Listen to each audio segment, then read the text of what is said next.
안녕하세요. 인스펙팅룸 엄준입니다. 아이폰 13 시리즈가 얼마 전에 공개가 되었는데요. 모델별 차이점이 작년과 좀 달라서 어떤 모델을 구매해야 될지 좀 고민이 많이 되실 것 같아요. 그래서 오늘은 나에게 맞는 아이폰 13을 올바르게 선택할 수 있게 도움을 좀 드리려고 합니다. 여러분들이 스마트폰을 고를 때 중점적으로 보는 게 성능, 디스플레이, 카메라, 배터리 이런 것들이죠. 이런 부분들을 중점적으로 얘기를 좀 해드릴게요.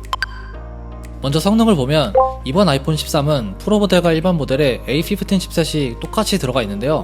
그런데 성능이 좀 다릅니다. 프로 모델이 일반 모델보다 조금 더 좋은 성능을 가지고 있어요. 프로 모델에 들어간 A15 칩셋은 5개의 GPU 코어를 가지고 있는데 이에 반해 일반 라인업은 4개의 코어를 가지고 있습니다. 현재 공개된 긱벤치 스코어에도 차이가 상당히 나는데요. 프로 모델에 들어간 GPU의 점수가 일반 모델보다 약 4000점 정도가 높습니다. 만약에 스마트폰 게임을 즐겨 하시거나 그래픽 성능이 필요한 작업을 좀 많이 하시는 분들이라면 아이폰 13보다는 13 프로 모델을 선택하시면 더 좋을 것 같습니다. 두 번째는 디스플레이인데요. 게임을 즐겨 하시거나 디스플레이가 난 정말 중요하다 이러신 분들은 이번에 프로 모델을 선택하시면 좋습니다. 이번에 13 프로 라인업에는 120Hz 주사율이 들어가는데요. 이 프로 모션은 게임을 할 때나 일상적으로 사용할 때 훨씬 더 부드러운 화면을 경험할 수 있게 해줍니다. 120Hz를 사용해보신 분들은 아시겠지만 이게 60Hz와 차이가 상당히 많이 납니다. 그렇기 때문에 조금 더 부드러운 화면을 원하시는 분들은 좀 더 비용이 많이 들더라도 13 프로 모델을 선택하시는 게 훨씬 더 사용하는데 만족스러울 거예요. 다음은 배터리인데요. 이번에 전체적으로 조금 더 큰 배터리가 탑재가 되었어요. 만약에 배터리가 더 오래가는 아이폰을 좀 찾고 계신다면 13 프로보다는 아이폰 13을 선택하시는 게 조금 더 좋을 것 같아요. 아이폰 13과 13 프로의 배터리 사용 시간을 비교해 봤을 때 아이폰 13이 1시간 정도 더 오래 사용할 수가 있습니다. 왜냐하면 프로 모델에는 120Hz가 들어갔기 때문인데요. 이게 아무리 가변 주사율이라고 해도 배터리 소진이 빨리 될 수밖에 없습니다. 그래서 배터리 사용 시간이 무엇보다 중요하신 분들은 제가 볼 때는 아이폰 13이 적합할 것 같고요. 물론 13 프로 맥스가 가장 배터리가 오래 가겠지만 배터리 하나 때문에 훨씬 더 많은 돈을 내야 되는 건 올바른 선택이 아니라고 생각이 됩니다.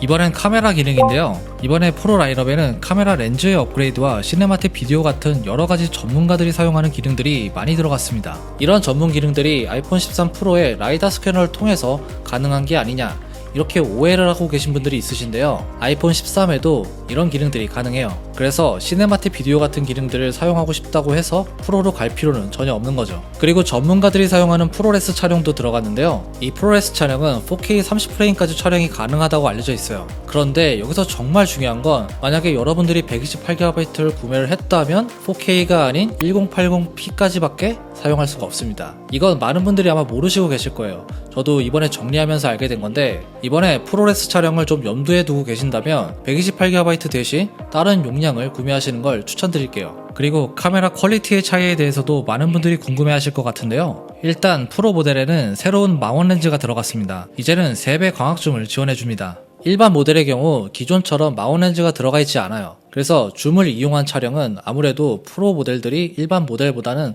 훨씬 더 좋을 수밖에 없습니다. 아이폰 13 프로 모델의 초광각 카메라는 일반 라인업보다 더 좋은 렌즈가 들어갔는데요. 프로 모델의 초광각 카메라는 f1.8 값을 가지고 있고 오토포커스도 지원합니다. 일반 모델의 경우 f2.4 값에 오토포커스는 지원하지 않고요. 확실히 프로 모델의 초광각 렌즈가 더 많은 빛을 수용할 수 있기 때문에 훨씬 더 좋은 결과물을 얻을 수가 있고요. 특히 프로 모델의 경우 초광각 카메라로 접사 촬영까지 가능합니다. 그리고 광각 카메라를 보면 이것도 역시 일반 모델보다 프로 모델에 더 큰 센서가 들어갔어요. 프로 라인업은 1.9 마이크론 센서, 일반 라인업은 1.7 마이크론 센서가 들어갔는데요. 조리개 값도 프로는 f1.5, 일반 라인업은 f1.6으로 프로 모델의 광각 렌즈가 조금 더 좋습니다. 이런 점을 봤을 때 카메라 퀄리티를 중점적으로 생각하시는 분들은 일반 모델보다는 프로 모델을 선택하시는 걸 추천드립니다. 그리고 좀 특이한 게 작년 아이폰 12 시리즈에서는 12 프로 맥스와 12 프로가 카메라에서 좀 차이가 있었는데요. 이번에는 그런 차이가 없습니다. 카메라가 똑같습니다. 그래서 더 좋은 카메라 때문에 굳이 프로 맥스로 갈 필요가 없게 된 거죠. 아이폰이 나올 때마다 항상 화제가 되는 게 있죠. 과연 이번에는 램이 몇 기가가 들어갔을까? 이건데 여러분들도 아시다시피 램 용량이 좀 증가하면 앱 리프레시가 덜 되는 특성이 있어요. 만약에 여러분들이 앱 리프레시가 자주 되는 걸 원치 않는다 이러신 분들은 아이폰 13보다는 13 프로 모델로 가시는 걸 추천드립니다. 왜냐하면 이번에도 램 용량의 변화는 없기 때문인데요. 기존과 동일하게 아이폰 13 일반 라인업에는 4GB 램이 들어갔고요. 이에 반해 프로 모델들은 6GB 램이 들어가 있습니다. 아이폰 12에서 딱히 변화는 없지만 앱 리프레시가 되는 걸 좀 원치 않는다 이러신 분들은 당연히 프로 모델로 가는 게 좀 더 유리하겠죠? 다음은 디자인인데요. 전체적인 디자인 역시 아이폰 12에서 크게 바뀐 점은 없습니다. 바뀐 점이 있다면 이번에 13 일반 모델은 카메라 배열이 대각선으로 바뀌었고요. 프로 모델은 카메라 범프가 이전보다 훨씬 커졌습니다. 그리고 몇 년 동안 변화가 없었던 노치가 드디어 작아졌습니다. 전면의 변화는 굉장히 긍정적으로 보이는데요. 그런데 후면의 변화는 제가 볼 때는 호불호가 좀 갈릴 것 같습니다. 만약에 넓은 카메라 범프가 좀 부담스럽다 이러신 분들은 일반 모델이 맞을 것 같고요. 이번 이벤트에서 자세히 안 나왔지만 저희가 지난번에 입수한 케이스를 볼 때 프로 모델의 카메라 범프의 사이즈가 이전보다는 훨씬 더 커졌습니다. 이렇기 때문에 큰 카메라 섬이 부담스럽다면 일반 모델로 고려하시는 게 좋을 것 같습니다.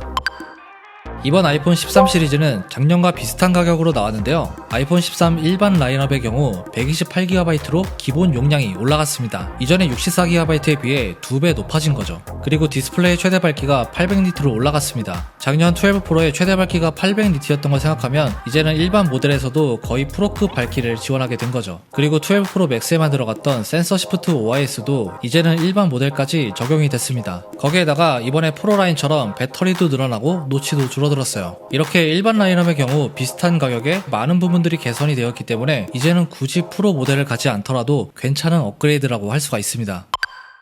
그럼 나에게 맞는 아이폰 13 모델은 어떤 걸까요? 특히 아이폰 13 미니의 경우는 예전 아이폰 4나 5 같이 작은 아이폰을 선호하시는 분들 또는 가장 저렴한 아이폰을 사용하고 싶으신 분들한테 적합하다고 할 수가 있어요. 그리고 미니가 작은 사이즈라고 해도 아이폰 13에 들어가 있는 기능들이 똑같이 들어가 있기 때문에 가성비 측면에서는 미니가 가장 좋다고 할 수가 있어요. 그런데 배터리가 좀 중요하다면 미니보다는 아이폰 13을 선택하는 게 조금 더 좋은 선택이 될 것 같습니다. 이번에 미니도 배터리가 늘어나긴 했지만 아무래도 아이폰 13보다는 사용시간이 짧을 수밖에 없습니다. 물론 아이폰 13이 미니보다 10만원 정도 더 비싸긴 한데요. 더 큰 배터리나 화면 사이즈 이런 걸 고려했을 때 충분히 그 값어치를 할 수 있을 것 같다는 생각이 듭니다. 그러면 프로는 어떨까요? 프로 같은 경우는 아무래도 좀 전문가급 기기이기 때문에 나에게 있어서 스마트폰이 좀 우선순위가 높다 이러신 분들이 선택하시면 좋을 것 같습니다. 가격이 비싼 만큼 외관에서 오는 고급스러움이 일반 라인과는 상당히 차이가 있습니다. 스테인리스 스틸 프레임이나 후면 무광 글래스가 주는 느낌이 완전히 일반 라인과는 달라요. 그리고 일반 라인업보다 조금 더 좋은 디스플레이와 카메라도 가지고 있고요. 아이폰 13 프로는 프로 맥스보다 조금 더 가벼운 무게를 원하시거나 상대적으로 손이 작으신 분들이 선택하시면 정말 좋을 것 같고요. 그리고 이번에 프로 모션이 들어갔죠. 몇 년 동안 고주사율을 기다리셨던 분들이라면 이번에 프로 모델로 가시는 걸 추천드립니다. 아이폰 13 프로 맥스는 큰 화면으로 영상을 시청하거나 게임을 하시는 분들한테 정말 좋을 것 같고요. 거기에다가 나는 무조건 배터리 사용 시간이 가장 중요하다 이런 분들에게 추천드릴 수 있을 것 같아요. 이렇게 아이폰 13을 구매할 때 고려해야 될 점들에 대해서 살펴봤는데요. 여러분들의 구매에 조금이라도 도움이 됐으면 좋겠습니다. 궁금하신 사항은 댓글로 남겨주시고요. 지금까지 인스펙팅룸 엄준이었습니다. 다음에 봐요.